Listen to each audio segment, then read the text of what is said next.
Hey guys, thanks for tuning in to Busted to Built. I'm Kurt. Today we're working on this 2014 Chrysler 200, and customer complaint is that we've got ABS and traction control lights on, and so we're going to go ahead and jump right into this as soon as we roll the intro and see what's going on with it.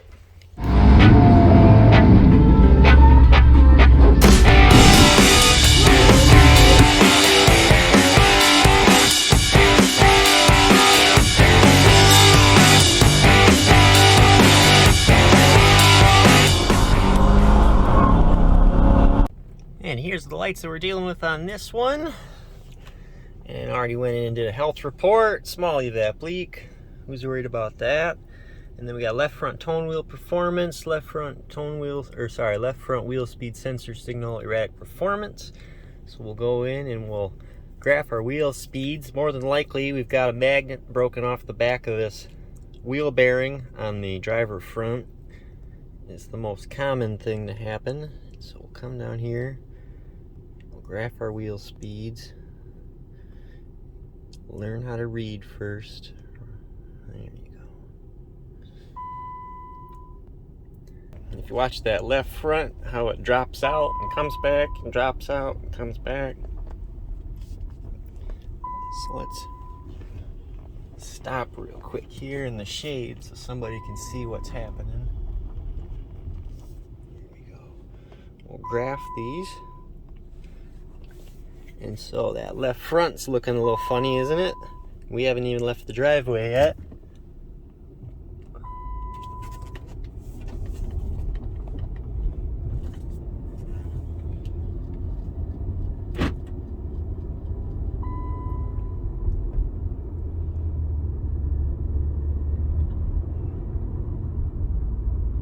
Yep.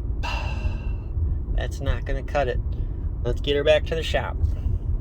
Alright, I'm back from the test drive, and we know that the left front wheel here is our suspect, and about the only diagnosis we need to do right now is pull this wheel off, zip the axle nut off, and then push the CV axle back enough that we can see the back of this wheel bearing to see if that tone ring's intact or not. So we'll do that.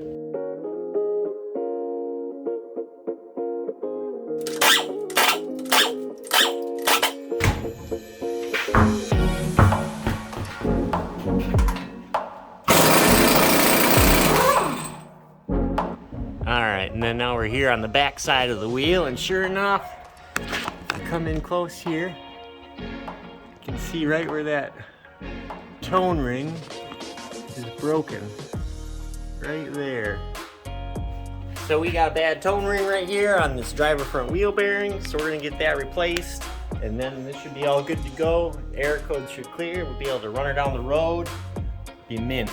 Let me get a bearing ordered for this thing and we'll be at it. First order of business will be to blast this caliper off.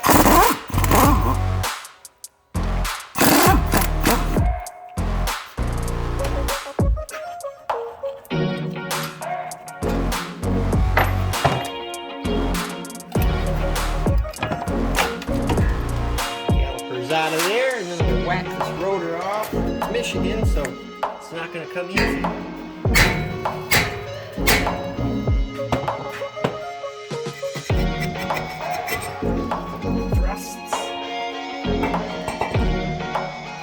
We've already got our axle nut off, so now we're just going to whip around to the back side, pull the bolts out of there.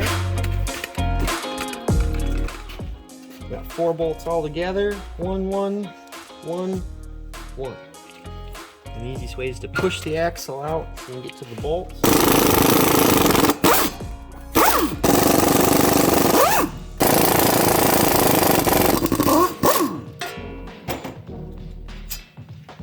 Then I also like to dig the speed sensor out of these when I do them, so there's no risk of damaging the sensor when you beat the bearing out of it.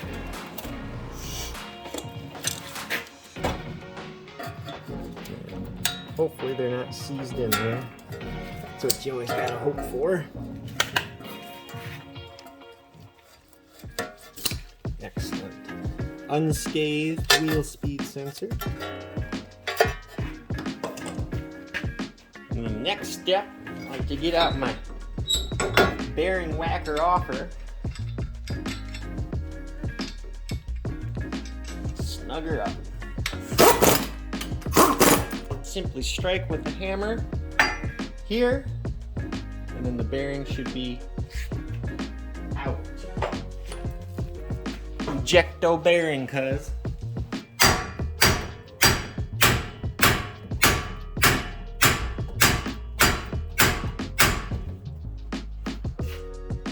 Woo, she's in there.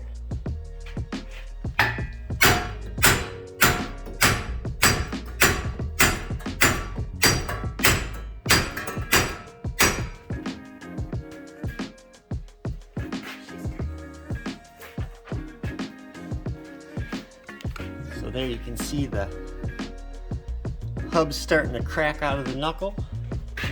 Give her a couple upsy whackers here. Give her a couple downski whackers. There we got her. And there's the bearing. And right there's the missing piece of magnet. And so that's the tone wheel right there. So the sensor rides right there and measures the wheel speed off of this tone ring. So let's get that replaced.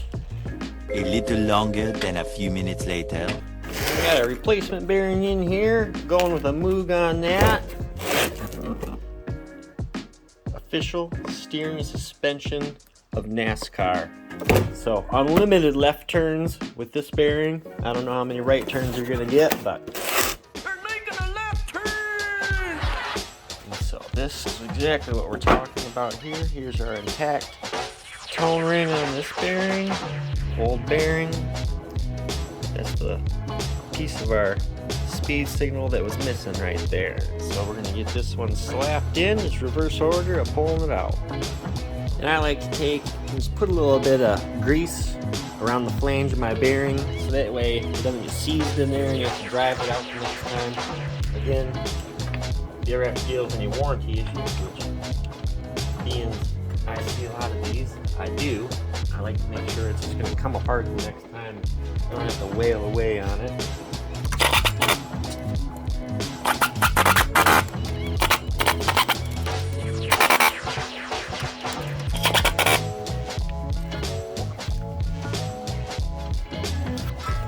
Reinsert the speed sensor.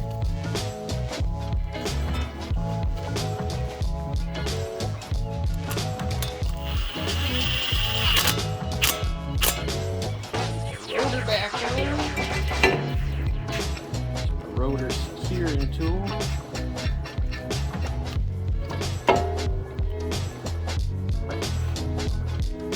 Crank them down.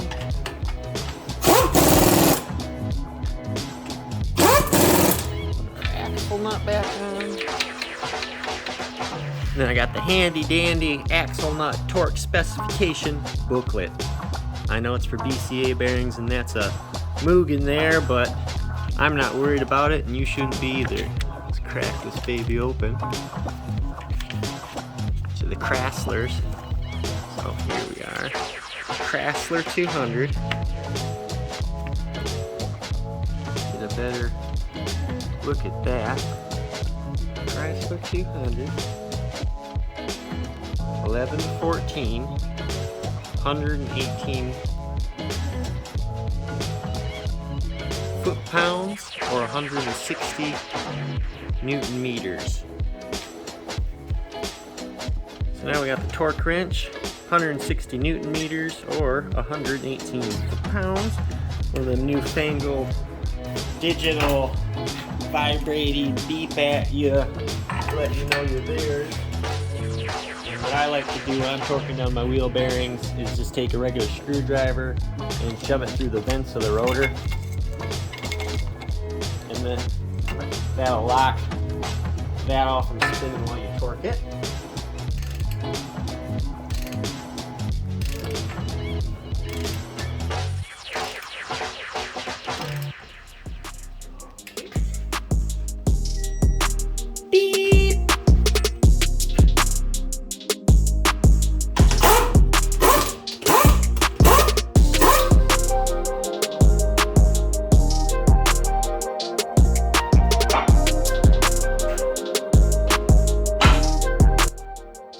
back into the scanner here. I'm gonna clear fault code.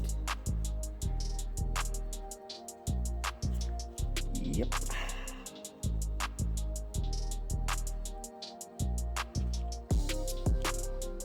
Excellent. And then we will look at our data stream again. Check our wheel speeds.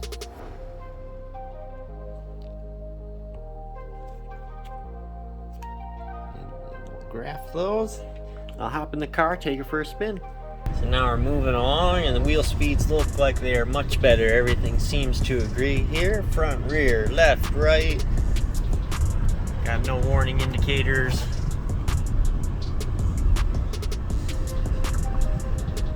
So everything's checking out. So I do believe we got this one fixed. So I appreciate everybody sticking around and checking it out. And if that helped you in any way, shape, or form, please consider liking, maybe leaving a comment, or even subscribing. So I appreciate it, and we'll catch you on the next one. Thanks. Let's return.